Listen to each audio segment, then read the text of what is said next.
Radio city पर गिनी की library. मुझे आपसे एक प्रश्न पूछना है, एक सवाल पूछना है। पूछूं क्या? गुड इवनिंग जी, मेरा नाम गिनी। सवाल पूछने से पहले अपना नाम तो बता देना चाहिए। तो कहा जाता है कि हर इंसान के पास एक रीजन होता है to jump out of bed every morning. What is that purpose? इसलिए नहीं क्योंकि अलार्म बजी और आपको उसको ऑफ करना है या बच्चे उठ जाएंगे, पर what is your purpose? Is it something you love? Is it something you are good at? Is it something that the world needs? Is it something जिसके लिए आपको पैसे मिलते हैं? What is the reason you jump out of bed each morning? क्या आपके पास वो reason है? जैसे मैंने ये सवाल पूछा, क्या आपके दिमाग में, आपके जहन में कोई जवाब आया या आप बिल्कुल ब्लैंक हो गए मेरी तरह?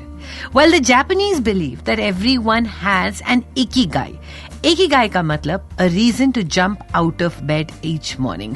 और इसी के ऊपर है एक किताब जिसका नाम है Ikigai, the Japanese secret to a long and happy life, जिसकी आज मैं बात करूंगी गिनी की लाइब्रेरी में। मैं एक किताब उठा के लाती हूँ अपने लाइब्रेरी के शेल्फ से। ये किताब वो हो सकती है जो मुझे बहुत अच्छी लगी, जिसके कैरेक्टर्स ऐसे थे या कहानी ऐसी थी जिसने मुझे बहुत इन्फ्लुएंस किया, या ये एक ऐसी किताब हो सकती है जो आप मुझे रेकमेंड करते हो। तो मैं हमेशा इस शो के एंड में या बीच में बोलती हूँ, if there is a book that you want me to read and talk about, please write to me at rjgini@gmail.com. GINNIE मेरी स्पेलिंग है, या सोशल मीडिया पे @rjgini। तो बहुत सारे लोगों ने मुझे इस किताब के बारे में लिखा और बोला कि you should talk about this book. It is a book that has changed our lives. किताब का नाम इकिगाई। बहुत खूबसूरत कवर है, नीले रंग का कवर है, उस पे एक ब्रांच आ रही है जिसपे फूल बने हुए हैं। किताब का कवर देखते ही आपको उससे थोड़ी सी मोहब्बत हो जाती है। Across the world, this book, ladies and gentlemen, this book which is called Ikigai has sold 1 million copies. लोग कहते हैं कि उनकी जिंदगी बदल गई है। It comes in the genre of self-help books, जो कि बहुत पॉपुलर हो रही हैं पिछले कुछ सालों से, जो लोगों को याद दिलाती हैं कि भैया जिंदगी कैसे जीनी चाहिए। Now, I'm personally not a very quick fan of self-help books, पर मैं आपको बता दूं कि इस किताब का या self-help books का जो genre होता है वो करना क्या चाहता है। self-help books में ऐसी कोई नई चीज नहीं होती है जिसके बारे में आप और मैं नहीं जानते, पर ऐसी बहुत सारी चीजें होती हैं जिन्हें हम जानते हैं और हम भूल जाते हैं, या हम अपने एवरीडे कॉन्शियसनेस में प्रैक्टिस नहीं करते। इसका एक मैं आपको सिंपल एग्जांपल देती हूँ। मान लीजिए कि आपके हाथ में एक सेब है, एक एप्पल है, and you are eating the apple. तो आप क्या करते हो? आप एक बाइट लेते हो, आप उसे चू करते हो, अंदर चला जाता है, फिर आप एक बाइट लेते हो, है ना, खाते हुए। आप टीवी देख रहे होते हो, आप किताब पढ़ रहे होते हो, whatever. Now technically we were all taught when we were babies कि जब आप किसी भी चीज को चू करते हो तो उसे 20 बार चू करना चाहिए, 22 बार चू करना चाहिए, 31 बार चू करना चाहिए, 32 बार चू करना चाहिए। आप फैक्ट जानते हो at some point in your head, पर जब आप वो एप्पल की बाइट खाते हो, आप इस फैक्ट को कॉन्शियसली प्रैक्टिस नहीं कर रहे होते हो। आपने एप्पल की बाइट खाई, कई बार 2 बार चू किया, कई बार 5 बार चू किया, कई बार तो ऐसे ही निगल लेते हो, है ना। That is called practising consciousness, and that is what self help books do. They remind you of basic facts जो आप जानते थे। तो इसीलिए सेल्फ हेल्प बुक्स बहुत पॉपुलर हो गई। और आज बात करें इकिगाई की। At the beginning of the show I am telling you this book left me very numb, it didn't do much to me, but I am gonna tell you what is the secret of a long and happy life. क्या आप जानना चाहते हो क्या है वो राज जिससे आप ज्यादा दिन तक जिंदा रह सकते हो? In fact people who lived the longest, उनके क्या क्या सीक्रेट्स होते हैं? Well, the first secret, ladies and gentleman, the first secret which you probably didn't realise is, जिंदगी में कभी रिटायर मत होइए। हम जब 30 साल की उम्र के होते हैं तब से हम सोचने लग जाते हैं रिटायरमेंट के बाद हम क्या करेंगे। हमारी सारी फ्यूचर प्लानिंग इसलिए होती है कि भाई रिटायरमेंट के बाद पैसे कहाँ से आएंगे। 60-65 साल की बात आप रिटायर होना चाहते हो। हम अपने पेरेंट्स को एक रिटायरमेंट पार्टी थ्रो करना चाहते हैं, पेरेंट्स रेजिस्ट करते हैं और फिर हम उन्हें बोलते हैं कि नहीं अब आप रिटायर हो जाओ, अब हो गया, इतने साल जिंदगी में काम कर लिया, जिंदगी भर थोड़ी करते रहोगे। इकिगाई किताब के हिसाब से आपको जिंदगी में कभी रिटायर नहीं होना चाहिए, which means do whatever you are doing till the end of life, which means आप ड्राइव करो, आप जिंदगी में अगर स्पोर्ट्स खेलते हो तो स्पोर्ट्स खेलो, आप जो अपनी जिंदगी एक्टिव लाइफ परस्यू कर रहे हो वो करते रहो, जो कि इंडिया में जनरली नहीं होता। एट 60 भी डिसाइड कि लोग किचन में खाना नहीं बनाएंगे, लोग अब काम नहीं करेंगे क्योंकि हम अपने पेरेंट्स को केयर करना चाहते हैं। बट दैट दे से is a disaster for older people. So the first rule is do not retire completely ever. जो लोग कभी रिटायर नहीं करते वो जिंदगी में ज्यादा जीते हैं, वो जिंदगी में ज्यादा खुश रहते हैं। दूसरा, have a community around you that you interact with, that you feel connected with. ये जरूरी आपके रिलेटिव्स या ब्लड रिलेशंस नहीं हो सकते, ये कम्युनिटी आपके दोस्तों की हो सकती है, आपके परिजनों की हो सकती है, it could be anybody, but stay well connected with the community. तीसरी चीज जो इसने लिखी है जो कि which is very very important is called the 80% secret. इसे जापानीज में बोलते हैं हारा हाचिबू। I hope I pronounced it right. हारा हाचिबू का मायने होता है कि जब भी आप खाना खाएं अपनी बेली को, अपने पेट को केवल 80% फिल कीजिए, because that's what you really really need. Because अगर आप 80% फीड कर रहे हैं अपने स्टमक को तो उसको इतनी एनर्जी मिल रही है कि वो काम कर सके, प्लस जरा सी भूख है तो यानी कि आप कभी भी ओवर ईटिंग नहीं करेंगे, आपका डाइजेस्टिव प्रोसेस बेटर होगा, and all of this will end up being a long and happy life. That is another secret. जैसे मैंने कहा था, Ikigai is a book full of secrets, things that you and I know about our lives.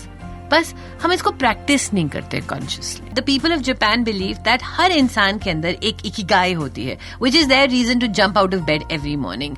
It could involve आप किस चीज से प्यार करते हैं, किस चीज की दुनिया को जरूरत है, what is that one thing you are being paid for, what is that one thing you are good at, is it your passion, is it your mission, is it your vocation, is it your profession. इन सब का अमैल्गमेशन है Ikigai. इन लोगों ने क्या किया है, जिन्होंने किताब लिखी है, इन्होंने बहुत सारे ऐसे लोगों के ऊपर रिसर्च करी who've lived life beyond 90 and try to figure out कि भाई what was the secret of their life. तो कुछ सीक्रेट्स हमें पता चल गए. पहली बात, most people who have a very healthy and very long life do not retire. They just do not retire.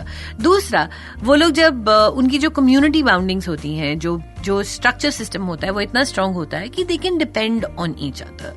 तीसरा, जब भी आप खाना खाएं तो ईट फूड इनफ कि आपका सिर्फ 80% of your body is only full. चौथा, which is the most important, is that is sound mind in a sound body. यानी कि कई बार क्या होता है कि हम अपनी बॉडी को बड़ी सारी फिजिकल एक्सरसाइजेस देते हैं पर अपने माइंड को नहीं देखते हैं. Also what happens is that as you grow older, देखते रहिएगा, जब आप छोटे थे तो आपकी हैबिट्स नहीं फॉर्म हुई थी, फिर आप टीनेजर्स हुए, आपकी थोड़ी थोड़ी हैबिट्स फॉर्म हुई, फिर आप 20 इयर्स के हुए, अब फिर भी ओपन थे.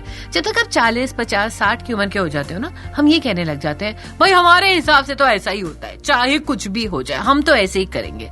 हम एक कंफर्ट जोन में चले जाते हैं, हमारे आइडियाज एक सर्टेन तरीके के हो जाते हैं और फिर हम उनको चेंज भी करना बंद कर देते हैं. जब आप अपने दादाजी को कुछ समझाते हो, आप कितनी बार ये सोचते हो ना यार ये ऐसे ही रहेंगे. अब जब अपने डैड्स को कुछ समझाते हो, आप कहते हो ना यार इनकी थिंकिंग नहीं बदल सकती. That is a killer for a long happy life. Because what happens is कि अगर आप अपने ब्रेन को चैलेंज नहीं करोगे तो आपका ब्रेन एक ही तरीके से काम कर रहा है, उसने चैलेंज होना बंद कर दिया, उसको आपने एक अनकंफर्टेबल सिचुएशन में डालना बंद कर दिया. So the brain is not going to grow. And ultimately the secret of great health is a sound mind and body, which means both of them need to be functioning. यानी कि ज्यादा लंबा जीने के लिए आपको कॉन्स्टेंटली अपने आप को, अपनी बॉडी को, अपने ब्रेन को ऐसी सिचुएशंस में डालना पड़ेगा जहां शायद जो आप सोच रहे थे या जो आप समझ रहे थे वो सही ना हो, आपको अपने आप को चेंज करना हो. अच्छा, एक और secret before I take a छोटू सा ब्रेक इज, कहा जाता है कि अगर आपका जॉब या आपकी जिंदगी में आप बहुत ज्यादा बैठते हैं, that could lead to a lot of physical elements. तो जितने भी लोग हैं जिनके ये इंटरव्यूज करे गए हैं इस किताब में या सर्वेस करे गए हैं, one of the most important things they said was कि इनकी जिंदगी में ज्यादा बैठते नहीं है, बहुत ज्यादा फिजिकल एक्टिविटीज करते हैं. मतलब अभी भी आप बैठे हुए हो, आप ये जब भी आप चीजें करे हो खड़े होकर कर सकते हो. हमारे ऑफिस में लैपटॉप से आप खड़े होकर लैपटॉप यूज कर सकते हो. We like sitting, even if you go to a party, people like sitting. Stand more, the secret to a longer healthier life. तो हम स्ट्रेस की बात करेंगे, but there is this discuss various theories इस किताब में कि कौन सी थियोरी किसके लिए काम करती है, वेरियस फिलोसफीज. पर एक थियोरी जो मुझे बड़ी इंटरेस्टिंग लगी उसको कहते हैं the theory of flow. The theory of flow is very simple ladies and gentleman. कई चीजें ऐसी होती हैं जैसे कि आप एक किताब पढ़ रहे हो, सुबह से शाम हो जाती है, आपको पता ही नहीं चलता. अगर आपको कुकिंग अच्छी लगती है तो कई बार ऐसे दिन होते हैं ना जब आप खाना बना रहे होते हो और आप रियलाइज ही नहीं करते कि 3-4 घंटे हो गए. कई बार लोगों को फॉर एग्जाम्पल स्पोर्ट्स खेलने बड़े अच्छे लगते हैं. दे डोंट रियलाइज कि भाई कितना टाइम हो गया, मैं करे ही जा रहा हूँ वो चीज. मैंने बच्चों को देखा है, कई बार उनको कार्पेंट्री के टूल्स दे दो, लेगोस दे दो तो वो घंटों तक खेल सकते हैं. इसका ऑपोजिट भी ट्रू है. If I ask you to do something that you don't like doing, आप उसे इतना रेजिस्ट करेंगे कि आधे घंटे की चीज को आप 2 घंटे लगा सकते हो. तो जिंदगी का एक बड़ा इंपॉर्टेंट प्रिंसिपल है, जिंदगी में वो काम कीजिए या उन फील्ड्स में घुसने की कोशिश करिए that are with your flow, that you enjoy doing. अगर आप उस जिंदगी की उस चीज को अपना एक्चुअल प्रोफेशन बना सकते हो, अपना लॉन्ग टर्म प्लान बना सकते हो, the chances are that you will be in a happier mind space. जरूरी नहीं है कि आप एक प्रोफेशन में इसलिए घुसें क्योंकि सारी दुनिया उस प्रोफेशन में घुस रही है, क्योंकि उसमें शायद पोटेंशियल है. पोटेंशियल आपके फ्लो वाले पॉइंट पे होगा, जिस चीज में आप अच्छे हो. So try and figure out those. Like I said, Ikigai talks about facts जो आप और मैं जानते हैं, पर हम कहीं कहीं भूल जाते हैं इसे consciously practice करना. Ikigai the book of course talks about stress. कहते हैं कि स्ट्रेस, वो साइंटिफिकली प्रूव करते हैं कि स्ट्रेस आपकी बॉडी के लिए कितना खराब है. पर one bit that I really like, इसकी स्ट्रेस आपके लिए इंपॉर्टेंट भी है, क्योंकि स्ट्रेस से आपका माइंड एक ऐसे माइंड स्पेस में आता है जहां पर वो ज्यादा बेहतर काम करता है. But you need to figure out how much stress is good for you and how much of it is turning negative for you.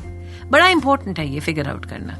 एक दिन अपने साथ बैठिए, अपने साथ कुछ वक्त बिताइए और write down what are the things that stress you out. और जब आप बहुत स्ट्रेस लेवल में हो जाते हैं, आपके क्या रिएक्शंस होते हैं, क्या आप चिल्लाने लग जाते हैं, क्या आप लूज कर जाते हैं, तो आपको पता है कि it's not working for you.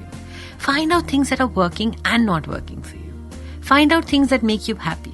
Find out things जो आपको चैलेंज करती हैं, जो आपको फोर्स करती हैं बदलने के लिए. बिकॉज जितना बदलोगे ना जिंदगी में, उतना ही आपका माइंड और बॉडी कॉन्स्टेंटली वर्क करेगा और उतनी लंबी आपकी लाइफ होगी. If you want to find out more secrets, pick up this book. Self-help books typically, like I say, do not work for me. मुझे लगता है कि यार हाँ वही तो चीजें हैं, पर हाँ इकिगाई पढ़ते पढ़ते कई चीजें मुझे लगी कि अरे यार ये तो मैं भूल ही गई थी, ये मैं कॉन्शियसली क्यों नहीं प्रैक्टिस करती. इसलिए मुझे लगता है कि हम सबको सेल्फ हेल्प बुक्स 6 महीने में पढ़ लेनी चाहिए. एक रिविजन ऑफ सॉर्ट्स हो जाता है. Go pick up this book if you liked what I said about it, and let me know what you thought of this show. RJ Ginnie, GINNIE @gmail.com. I'll be waiting. Yeah, at RJ Ginnie, Twitter, Insta, Facebook.